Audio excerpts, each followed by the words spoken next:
رب تعالیٰ فرماتا ہے الیوم اکملت لکم دینکم واتممت علیکم نعمتی، آج کے دن میں نے تمہارا دین مکمل کر دیا اور میری نعمتیں پوری اتار دیں، ورضیت لکم الاسلام دینا، اور تم کو اسلام دے کر میں راضی ہوا۔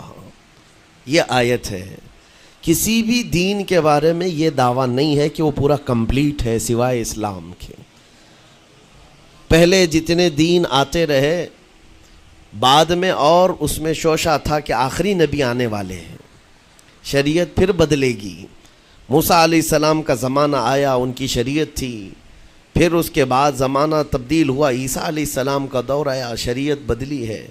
عقیدہ نہیں بدلتا، شریعت یہ لا کو کہتے ہیں، قانون، قوانین بدلے جاتے رہے۔ آدم علیہ السلام کی شریعت میں الگ قوانین تھے، نوح علیہ السلام کی شریعت میں قانون الگ تھے، بدلتی گئی شریعتیں، لیکن آ کر سٹاپ ہو گئی حضور پاک صلی اللہ علیہ وسلم کے اس دین پر، اور پھر رب تعالیٰ نے فرمایا اب دین کمپلیٹ ہو گیا، اب شریعت نہیں بدلی جائے گی قیامت تک، اس میں رد و بدل نہیں ہوگا۔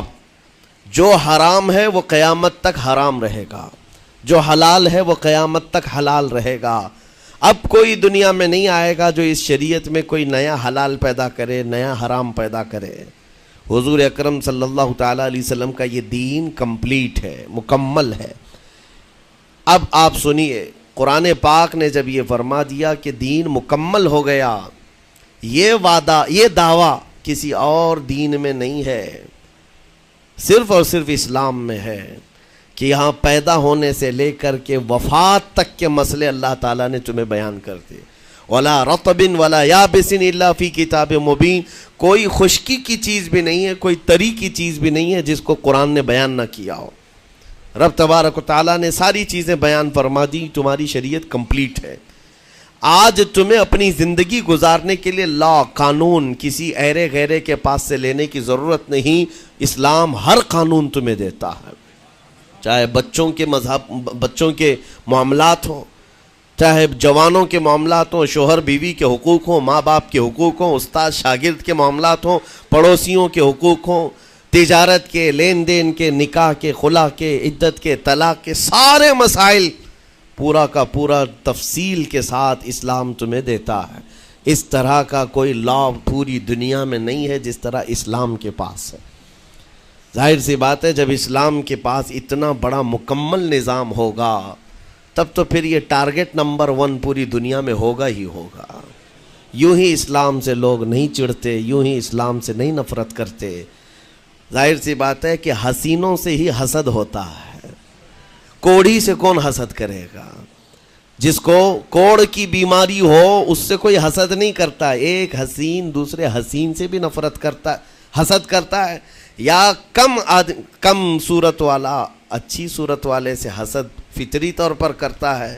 اسی لیے محاورہ کہا گیا ہے کہ حسینوں سے حسد ہوتا ہے، تو اسلام میں جو حسن ہے تو جتنے جلنے والے ہیں اتنے زیادہ حسد کرنے والے پیدا ہوتے ہی رہیں گے۔ اب آپ کے لیے یہ فخر کی بات ہے کہ دنیا جسے ٹارگٹ نمبر 1 کہتی ہے، جس سے چڑھتی ہے اور جلتی ہے، الحمدللہ رب تبارک و تعالیٰ نے وہ دین ہمیں عطا فرمایا۔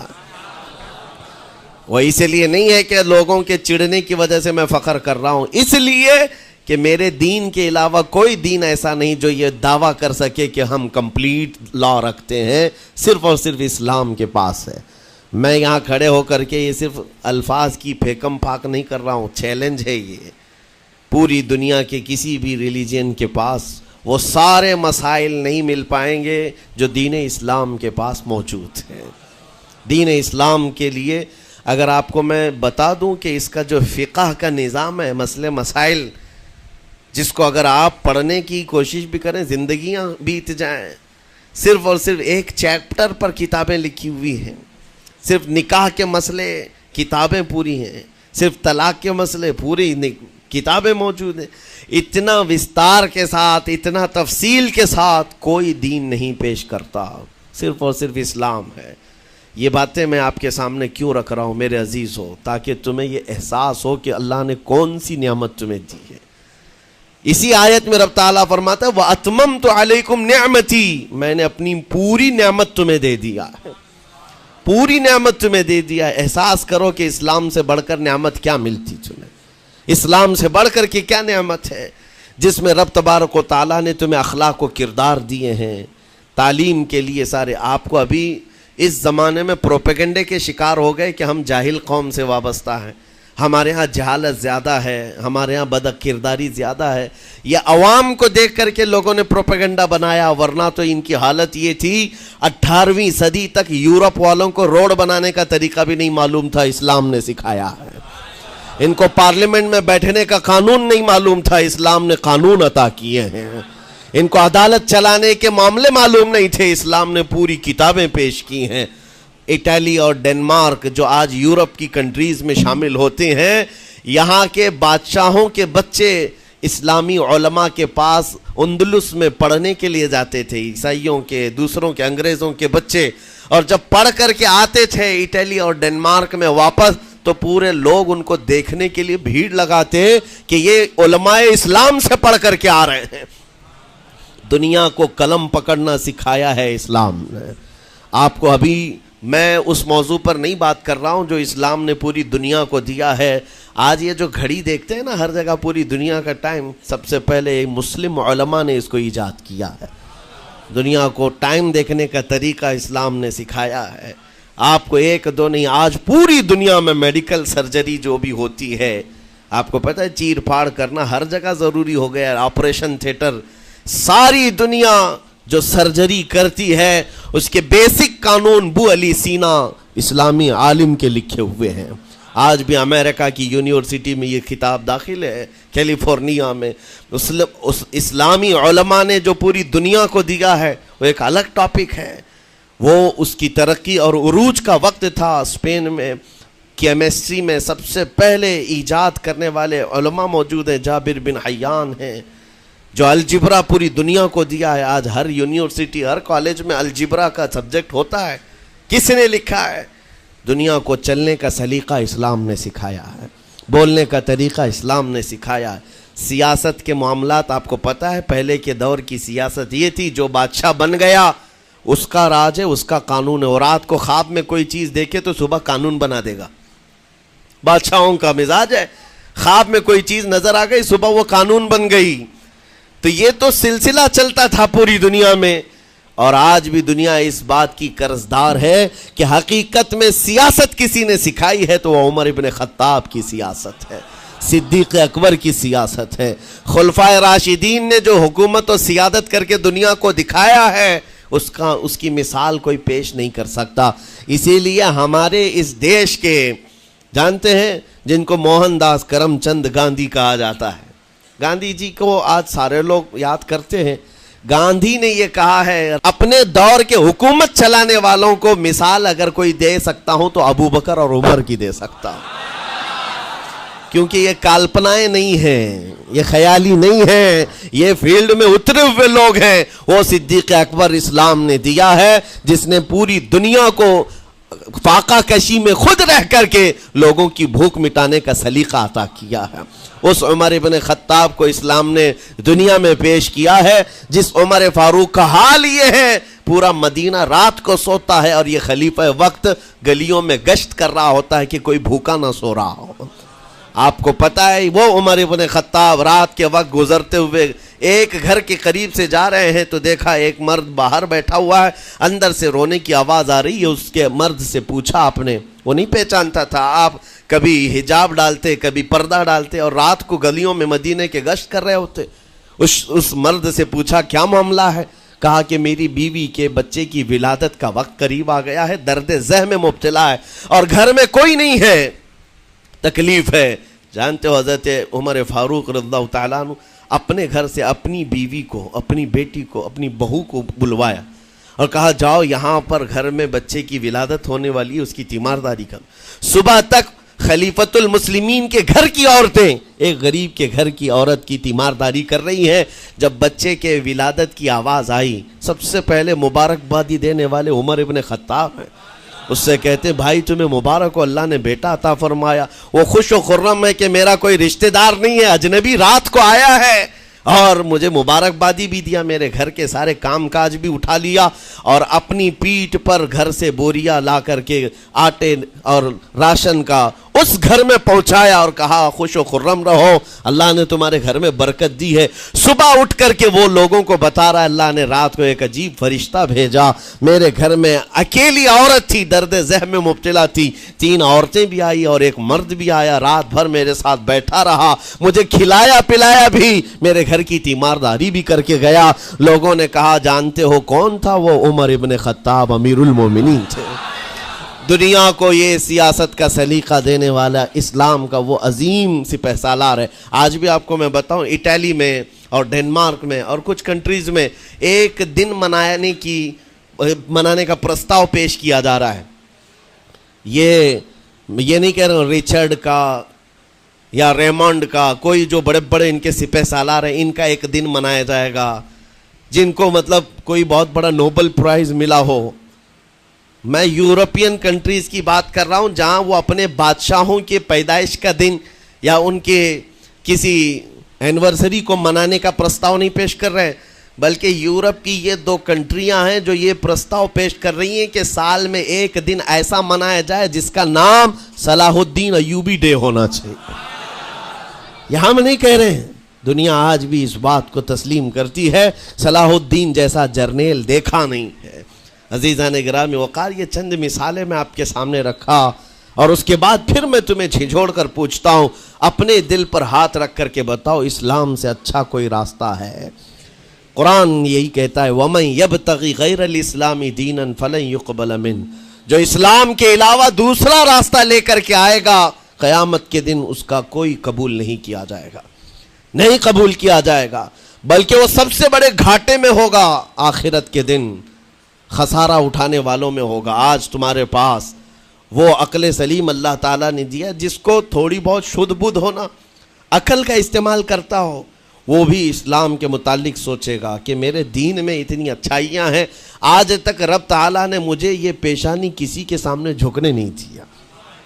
کہیں جھکاتے ہو؟ ارے کھانا کھاتے ہیں، کھانا تو روزانہ ضروری ہے، اور رزق کے معاملے میں تو لوگ ایسے، دنیا کہتی ہے پیٹ پوجا، ہم پیٹ پوجا نہیں کہتے۔ کھانے کے لیے بعض لوگ کہتے ہیں نا پہلے پیٹ پوجا ہو جائے، پوجا کا لفظ ہی ہم استعمال نہیں کرتے۔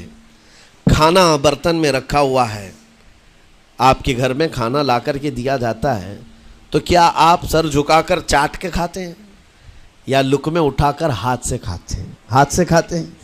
باقی جانوروں کو دیکھو، بکری کھاتی ہے منہ جھکا کر کھاتی ہے، بیل بھینس وغیرہ سب سر جھکا کر کے کھاتے ہیں، رزق کو چاٹ کے کھاتے ہیں، ان کا سر جھک جاتا ہے۔ لیکن تمہارے سر کو رب نے اتنا محترم رکھا کہ روز جو تمہیں رزق کی ضرورت ہے اس کے سامنے بھی مت جھکاؤ۔ سر جھکانا ہے تو رزق کے سامنے نہیں، رزاق کے سامنے جھکایا جائے۔ تمہاری پیشانی کو محترم رکھا گیا ہے کہ تم جھکو گے تو کس کے سامنے؟ صرف رزاق، جو ہمارا پالنہار حقیقی ہے۔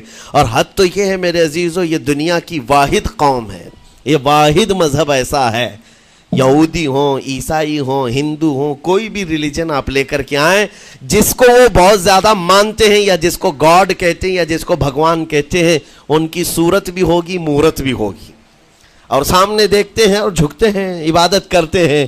لیکن تنہا مسلمان ایسے ہیں، کروڑوں مسجدیں ہوں گی، کہیں خدا کی کوئی تصویر دیکھا ہے؟ کہیں مسجدوں میں خدا کا کوئی مورت یا صورت بنائی ہوئی دیکھا ہے؟ نہیں ہے۔ یہ واحد قوم ہے جو بن دیکھے مولا کی بارگاہ میں سجدے میں جھک جاتی ہے۔ صرف بات اتنی ہے کہ ان کو یہ کہنا پڑے گا، اگر میں کہوں میرے نام پر آ جاؤ جھک جاؤ، نہیں، کوئی نہیں جھکائے گا۔ ہاں یہ کہنا پڑے گا امام کو بھی، اللہ اکبر، اللہ سب سے بڑا ہے۔ پھر کوئی پیچھے کھڑا ہوا یہ نہیں پوچھتا کہ کس نے کہا، کون پکار رہا ہے، پیشانی لے جا کر زمین پر لگا دیتے۔ کیوں؟ ہماری پیشانی خالص اللہ کے لیے ہے۔ میرے عزیزوں، یہ وہ پرائیورٹیز ہیں اور یہ اسپیشلٹی ہے آپ کے اس کمیونٹی کی، جس کو مجھے آپ کے سامنے رکھنا ہے۔ اتنی سارے اچھے گلشن کو چھوڑ کر اگر کوئی بربادی کی طرف جائے تو پھر سوائے بدنصیبی کے کیا ہے اس کے پاس؟ جس کو اللہ تبارک و تعالیٰ وعدے کیا ہو کہ تم اپنی جان اور اپنے مال کے بدلے مجھ سے جنت خرید لو، جہاں پر سارے اخلاق و کردار اور دنیا کی سب سے اعلیٰ اخلاق تمہیں سکھانے کے دعوے کیے گئے ہوں، وہ چھوڑ کر کے اگر دنیا کہیں اور جائے تو پھر تمہاری یہ ہرما نصیبی ہے۔ ایک بات میں آپ کو بتاؤں، سکسیس کس کو کہتے ہیں؟ کامیابی۔ اور ہر کوئی یہ کہتا ہے کہ مجھے سکسیس کی طرف سفر کرنا ہے۔ 10ویں پاس نوجوان کو بھی پوچھیں کہ کوئی بھی کورس کر رہا ہے، آگے جا رہا ہے، کیوں جا رہا ہے؟ کچھ سکسیسفل لائف گزارنا ہے، کامیاب زندگی گزارنا ہے، اس کے لیے دروازے کھٹکھٹا رہا ہے۔ تمہیں پتہ ہے ان مسجدوں کے میناروں سے جو آواز گونجتی ہے اذان کی، اس میں ایک لفظ آتا ہے، سارے لفظ تو آپ کو یاد ہوں گے، اللہ اکبر بھی کہا جاتا ہے، اشہد ان لا الہ الا اللہ بھی، اشہد ان محمد رسول اللہ بھی ہے۔ اس کے بعد ایک لفظ پکارتا ہے مؤذن، حی علی الصلاۃ۔ حی علی الصلاۃ کا مطلب ہوتا ہے آؤ نماز کی طرف، آؤ نماز کی طرف۔ اس کے بعد ایک اور لفظ پکارتا ہے حی علی الفلاح، جس کا معنی معلوم ہے آپ کو؟ مؤذن یہ کہتا ہے آؤ کامیابی کی طرف، آؤ کامیابی کی طرف۔ ٹوٹل یہ دن میں 10 بار مؤذن پکارتا ہے، فجر میں 2 بار، ظہر میں 2 بار، عصر میں 2 بار، مغرب میں 2 بار، عشاء میں 2 بار۔ کتنی مرتبہ پکارا؟ 10 بار پکارا تمہیں، آؤ کامیابی کی طرف۔ لیکن ایک بات یاد رکھو، یہ پکارنے والے مؤذن کی حالت مت دیکھو کہ یہ پکار رہا ہے، بلکہ یہ رحمان کی صدا ہے، یہ اللہ کی صدا ہے جو تمہیں بلا رہا ہے۔ یہ تو اپنی آواز اور اپنے الفاظ سے ترجمانی کر رہا ہے اور تمہیں اللہ کی صدا تمہارے تک منتقل کر رہا ہے، لیکن حقیقت میں بلانے والا کون ہے؟ اللہ ہے۔ مسجدوں میں بلانے والا کون ہے؟ اللہ ہے۔ اللہ کی صدا پر آپ آ رہے ہو۔ اب سوچو، جو رحمان تمہیں 10 مرتبہ دن میں یہ بات پہنچا رہا، آؤ کامیابی کی طرف، آؤ کامیابی کی طرف، تم اس چیز کو چھوڑ کر کے کامیابی ان لوگوں کے سامنے ڈھونڈنے نکلے جن کو پیشاب کرنے کا سلیقہ نہیں معلوم، جن کو کھانے پینے کے طور طریقے نہیں معلوم۔ ان لوگوں کے پاس ہمارے بچے اگر کامیابی ڈھونڈیں گے تو بات یہی ہے، ٹوپی کو سر پر پہنو تو اچھا لگے گا، لیکن دوسری جگہ پہننے لگو تو بیوقوف کہیں گے، ظلم کر رہے ہو ٹوپی کے ساتھ۔ اسی طرح میں کہتا ہوں مسلمان کو اللہ کی بارگاہ میں آ جانا سب سے بڑی کامیابی ہے، اور اگر دوسروں کے ہاں در در بھٹکتا ہے تو گویا کہ اس نے اپنی حیثیت کو ہی گرا دیا ہے۔ اسی لیے اقبال نے کیا کہا تھا، بہت اچھی بات، کہ وہ ایک سجدہ جسے تو گراں سمجھتا ہے، گراں کا مطلب کیا؟ بھاری۔ ایک سجدہ کرنے میں تو بھاری پن محسوس کرتا ہے، وہ ایک سجدہ جسے تو گراں سمجھتا ہے، ارے 1000 سجدوں سے دیتا ہے آدمی کو نجات۔ در در جھکنے سے تو تمہیں بچا لیتا ہے، اس کے سامنے بھی جھکا، نیتا کے سامنے بھی جھکا، سیٹھ کے سامنے بھی جھکا، پولیس کے سامنے بھی جھکا، جج کے سامنے بھی جھکا، سب کے سامنے جھک رہا ہے۔ ایک سجدہ یہاں کر لے، مولا ہر سجدے سے تجھے آزاد کرتے۔ یہاں جھکنے والا پھر کہیں اور نہیں جھکتا۔ ہاں، اسی لیے شاعر نے کہا ہے، مرد حق باطل کے آگے مات کھا سکتا نہیں، سر کٹا سکتا ہے لیکن سر جھکا سکتا نہیں۔ یہ ہماری تاریخ ہے جو آپ کے سامنے ہے۔ آپ کو پراؤڈ فیل ہونا چاہیے کہ رب تعالیٰ نے مجھے کون سی بڑی نعمت عطا کی، اتنی عظیم نعمت ہے۔ ایک واقعے کے ساتھ میں اپنی گفتگو کو آپ کے اندر ڈالنے کی کوشش کرتا ہوں۔ حضور پاک صلی اللہ تعالیٰ علیہ وسلم کے دین کی حلاوت اور چاشنی کس کو ملے گی؟ پتہ ہے؟ 3 چیزیں۔ جو ایمان کی لذت جس کو ملتی ہے وہ پھر دوسری جگہ نہیں منہ مارتا، ادھر ادھر نہیں دیکھتا کہ کہاں کامیابی ہے، کہاں سکسیسفل ہے، بلکہ جس کو ایمان کی لذت ملی ہے وہ یہ سوچتا ہے کامیابی میرے نبی کے قدموں میں ہے، مجھے جو ملنا ہے وہ یہیں سے ملنا ہے۔ بریلی کے امام کہتے تھے، یا رسول اللہ، خلق کے حاکم ہو تم، رزق کے قاسم ہو تم، جو ملا تم سے ملا، تم پہ کروڑوں درود، اور تم ہو حفیظ و مغیث، یا رسول اللہ تم ہو حفیظ و مغیث، کیا ہے وہ دشمن خبیث، تم ہو تو پھر خوف کیا، تم پہ کروڑوں درود۔ یہ ایمان کی لذت جسے مل جاتی ہے وہ کامیابی حضور کے قدموں میں ہی دیکھتا ہے، پھر اسے ادھر ادھر کی چیزیں نہیں پریشان کرتی۔ یمن کا ایک قبیلہ تھا، بنو کلب۔ اس قبیلے کے ایک شخص تھے حارثہ نام، ان کی بیوی سعدہ۔ ایک چھوٹا سا واقعہ بتا رہا ہوں۔ حارثہ اور سعدہ چھوٹا سا خاندان تھا، 3 بچے تھے۔ حارثہ کے بیٹوں میں ایک بیٹے کا نام ہے زید. نام یاد رکھیں, بہت امپورٹنٹ نام میں ذکر کر رہا ہوں. ایک ہی نام ایسا ہے جو قرآن میں آیا ہوا ہے, وہ زید. یہ حارثہ کے بیٹے زید ہے, بیوی سعدہ ہے.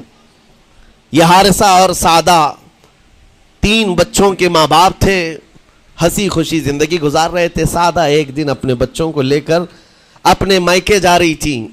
راستے میں ڈاکوؤں کا حملہ ہو گیا, مال سب چھین لیا قافلے کا, اور اتفاق ایسا کہ یہ 8 سال کے جو زید تھے ان کو بھی ڈاکوؤں نے چھین لیا. ایک ماں سے اس کا 8 سالہ بڑا بیٹا چھین لیا جائے تو ماں کی کیفیت کیا ہوتی. اس قدر درد میں تھی ماں. جان تو بچ گئی, 2 بچے بھی بچ گئے, لیکن بڑا بیٹا میرے ہاتھ سے چلا گیا. مارے مارے صحراؤں میں گھومتی تھی, پکارتی تھی میرا زید میرا زید میرا زید میرا زید. ڈاکوؤں نے زید کو کیا کیا, عکاظ کا ایک میلہ لگتا تھا. اس وقت یہ غلامی کا دور تھا, لوگ انسانوں کو پکڑتے اور بیچ دیتے تھے. وہاں لا کر کے انہوں نے زید کو بیچ دیا, غلام کی حیثیت سے بیچ دیا. آگے میں بتاتا ہوں. یہاں سعدہ کا حال بے حال تھا. واپس گھر آئی تو باپ اپنے شوہر سے کہا, اور شوہر کا حال تو ایسا تھا کہ وہ زید کو اپنے آنکھوں کا نور, اپنے آنکھوں کا سرور سمجھتا. اور اس قدر پیار و محبت والا باپ مارے مارے گھومتا رہا گلیوں میں. اور ان کا لکھا ہوا ایک اشعار کا منظوم ترانہ ہے جو اپنے بیٹے کی جدائی میں لکھا. اپنے تو اپنے دشمن بھی وہ ترانہ سنتے تو رو پڑتے تھے. ایک باپ کا درد اپنے بیٹے کی جدائی میں, بہت روتے تھے, بہت. ماں بھی دن رات روتی, باپ بھی پہاڑوں پر چڑھ جاتے اور وہاں سے صدا لگاتے, اے آسمان اگر تو نے زید کو دیکھا ہے تو میرے حوالے کر دے. زمین کے چپے کہیں اگر زید میرا زندہ ہے تو مجھے وہاں تک لے چل. یہ اشعار میں گنگناتے تھے, روتے تھے. اور زید کا کیا ہوا, عکاظ کے میلے میں بیچ دیا گیا. خریدا کون, حکیم بن حزام, جو حضرت خدیجہ رضی اللہ تعالیٰ عنہ کے بھائی لگتے تھے. یہ لے کر کے آئے اور حضرت خدیجہ رضی اللہ تعالیٰ عنہ اس وقت مکہ میں اور حضور پاک صلی اللہ علیہ وسلم کے نکاح میں ہے. تو حضرت خدیجہ کے پاس یہ زید آ گیا, بھائی نے گفٹ کے طور پر دے دیا. حضرت خدیجہ کے گھر میں یہ زید جب آئے, اس وقت ان کی عمر یعنی 10-12 سال کے آس پاس رہی ہوگی. اور یہ ایسا لڑکا جو چھوٹی سی عمر کا, ادب اتنا تھا کہ ہر ایک کا ادب کرتا, بڑے اچھے خاندان سے تعلق رکھنے والا. ہوا کیا, ایک دن آفتاب رسالت, ماہتاب رسالت رسول پاک صلی اللہ علیہ وسلم کی نظر پڑی. دیکھا اخلاق و کردار میں کامل بچہ ہے, اور ایک ہی نظر میں بھاگ گیا. پوچھا حضرت خدیجہ سے, کہا کہ یہ غلام ہے, عکاظ کے میلے میں بیچا گیا ہے. حضور نے فرمایا یہ میرے حوالے کر دو, میرے حوالے کر دو. حضور نے جس کو پسند کر لیا ہو, حضور نے جس پر نگاہ رکھی ہو. اب وہ زید خوشی خوشی حضور کے پاس آئے.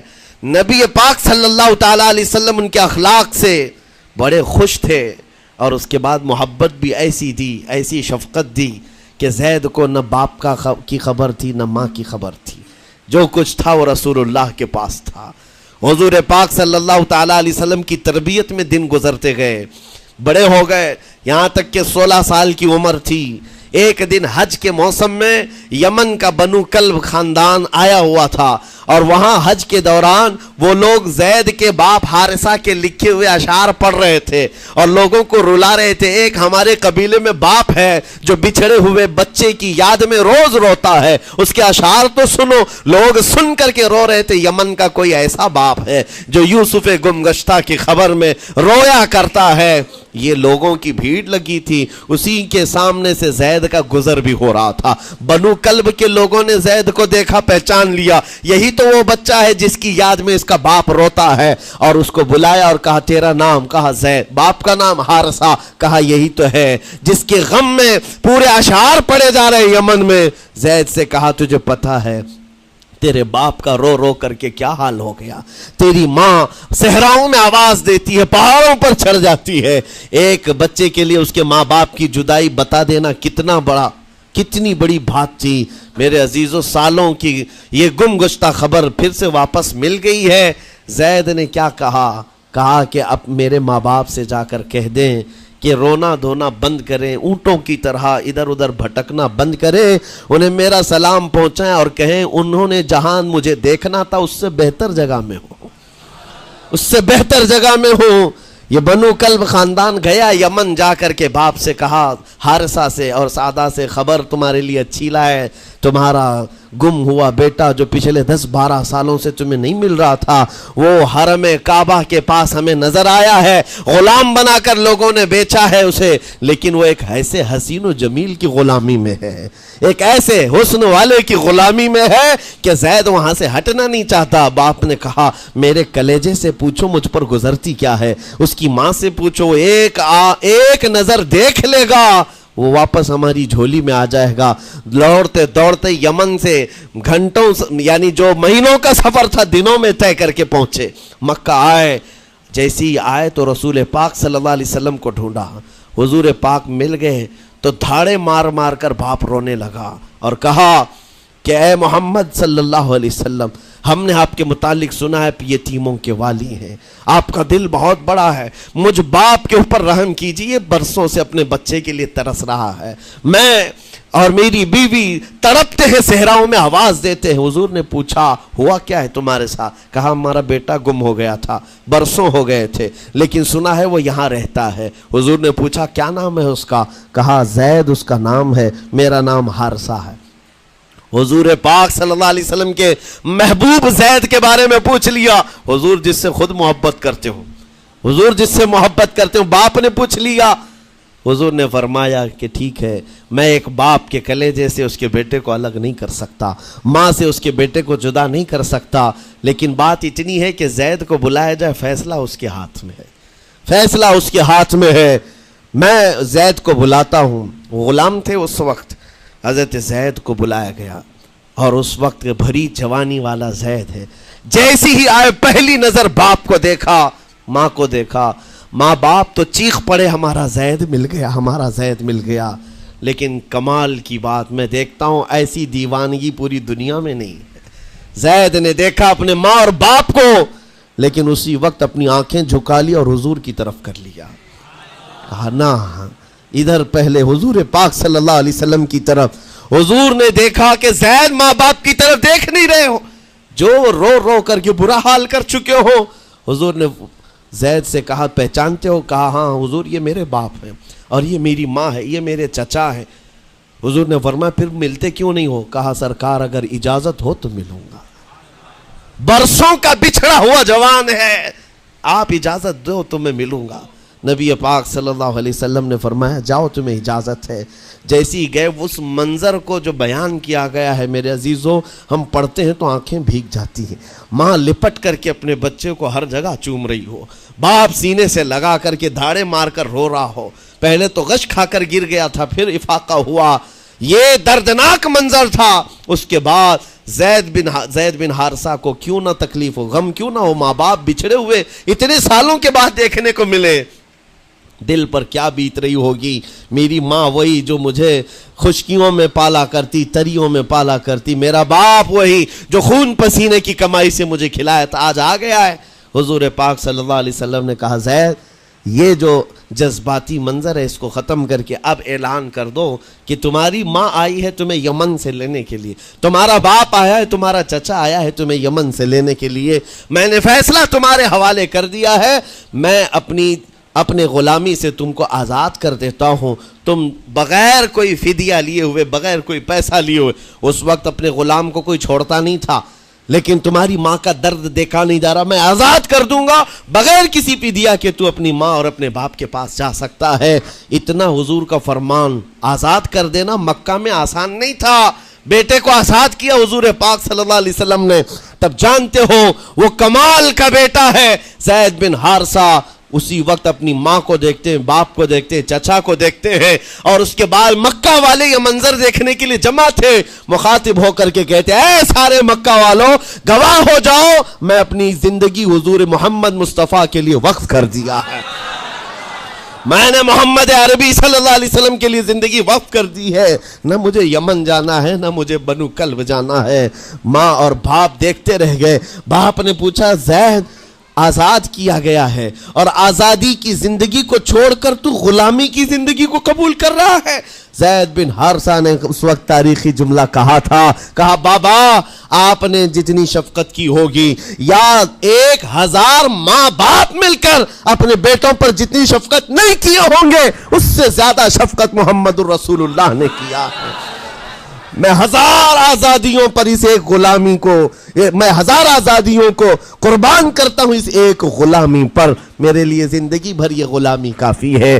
اتنا کہا تھا میرے آقا صلی اللہ علیہ وسلم نے اپنے باہوں کو پھیلا دیا، سینے سے لگایا اور زید بن حارثہ کو لے کر خانہ کعبہ کے پاس آئے۔ میرے عزیزو ان کا حال بھی ایسا ہے کہ اگر کوئی ٹوٹ کر چاہتا ہے تو یہ نہیں ہے کہ تو چاہ رہا ہے، بلکہ ان کا حال یہ ہے اتنا دیا سرکار نے مجھ کو جتنی میری اوقات نہیں، یہ تو ان کا کرم ہے ورنہ مجھ میں تو ایسی بات نہیں۔ آتا ہے فقیروں پہ انہیں پیار کچھ ایسا، خود بھیک دے اور خود کہے منگتے کا بھلا ہو۔